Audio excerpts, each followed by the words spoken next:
The title of the work is Natural Frequency Based Delamination Estimation in GFRP Beams using Response Surface Method and Artificial Neural Networks.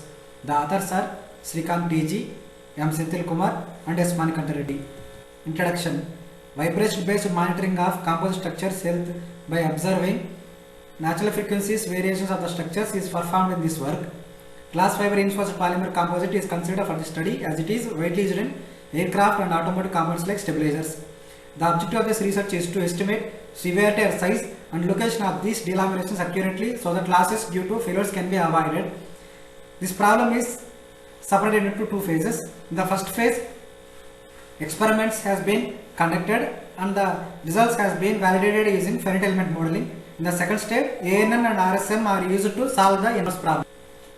A large number of specimens has been used to estimate the natural frequencies for various delamination locations and sizes. And here some of the delamination sizes and locations has been displayed here. Vibration testing of specimens. Vibration testing setup consists of data acquisition system which converts the analog waveforms into digital values for processing.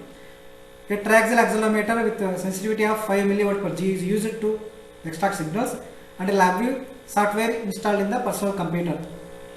Finite element analysis. Finite element analysis is used to extract the natural frequencies for various delaminations, location sizes. The percentage errors of natural frequencies for each of these specimens were calculated. The first 5 natural frequencies were compared to the experimental results for undamaged delaminated composite beam.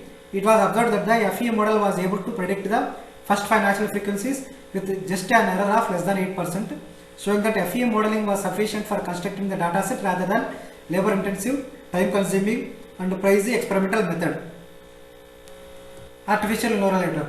The first 5 natural frequencies were acquired and utilized as the input to artificial neural network for each delamination scenario, while the delamination size and position were used as output.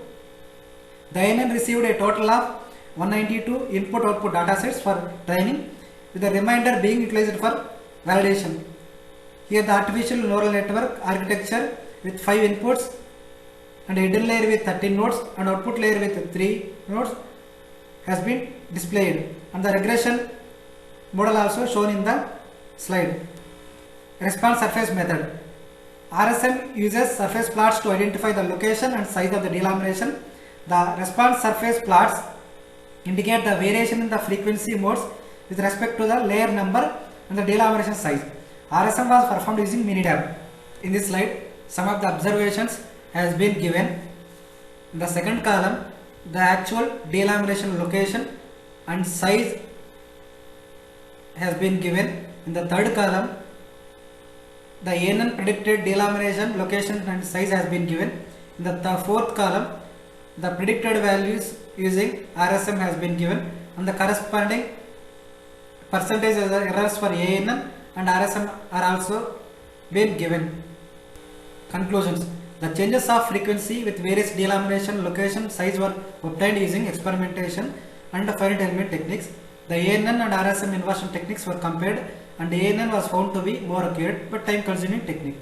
The noteworthy delamination estimation results confirm the algorithms and approach robustness and accuracy. However, unlike RSM, which gives physical mathematical models that are simple to compute and analyze, one key drawback of ANN is the output weights of the network are not easy to infer. Thank you.